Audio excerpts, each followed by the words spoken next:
So this is South of Midnight, the fantasy action-adventure game that is going to take you through the story of a character known as Hazel. And I'm going to be completely honest, I wasn't expecting the game to be anything like what it is. I never really had any expectations for it. And what I did was I paid £10 to get the premium upgrade so that I could play this game 5 days early. And this is a game that is on Game Pass. That's how I did the premium upgrade, through Game Pass on PC. But it's also available on Steam. You can get it for £35 if you want the premium edition to play it a little bit early. Then you can pay £45 because its actual release date is the 8th of April. And you start this one off not knowing much about the family's past. And then certain things are going to happen in the story, and they are going to take you through the adventure of you finding out that you are someone known as a weaver.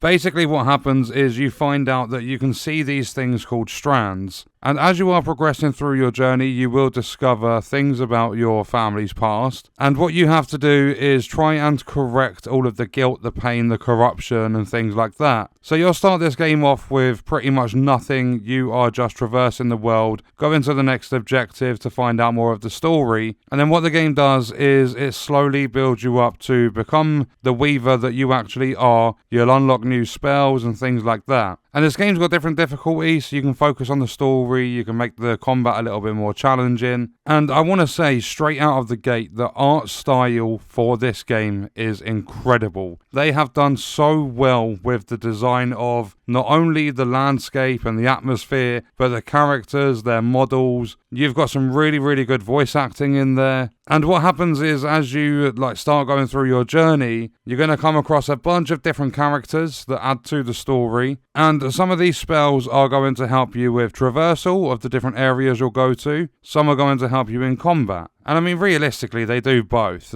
You've got the ability to push, you can push enemies and you can push barricades. You've got the pull feature, you can pull objects towards you to give yourself basically to close the gap on a big jump. And then you can pull enemies towards you at the same time. And what happens is, you find some pain, some guilt, and you've got to unravel it. So that's where the combat comes into it. And I think, personally, the combat, I don't know, it doesn't seem right for this sort of a game. I don't know why. The combat is the only thing that I was kind of questioning. I think without any combat, just taking people on this adventure would have been good enough. The combat doesn't necessarily take away from the game, but I don't think it adds anything significant realistically.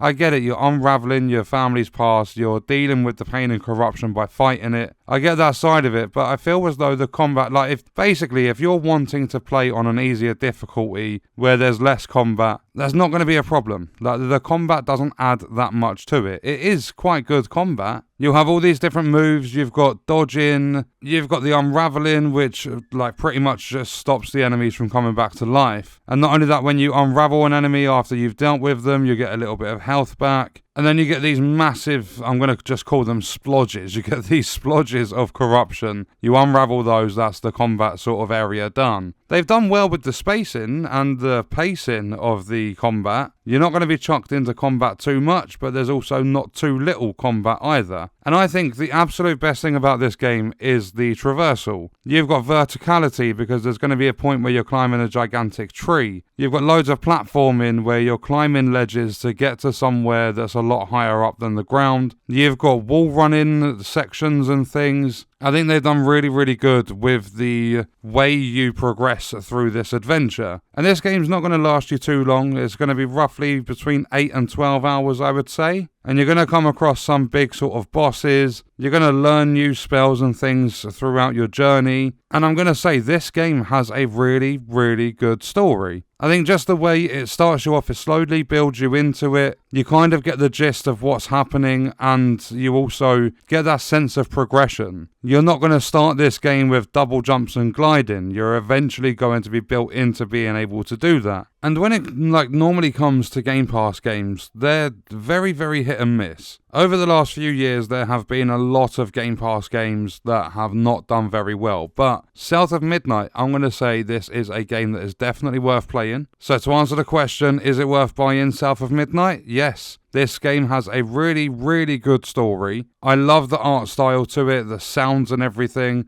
Like, they really pull you into the story. They don't try and do too much with it. You've got meaningful characters in the game, and you've got that, like, awesome sort of progression. You've even got, like, an upgrade tree. As you make it, I don't know, roughly half an hour, 40 minutes into the game or something, you're going to get these floofs that you can use one of your, I'm going to say, like, magic items to collect. And when you collect the floofs, you can eventually do upgrades, which are going to help you in combat. And then there are also fragments you can collect to give yourself extra sort of health, more HP. I think the devs have put a lot of work into this game and it's paid off. This was a really, really good game to play. I had a lot of fun with it. So yes, I do think it is worth buying South of Midnight. And what we are going to do is leave that video there. Let me know your thoughts and stuff about this game in the comments, and I'll see you guys in the next one. I hope you enjoyed it.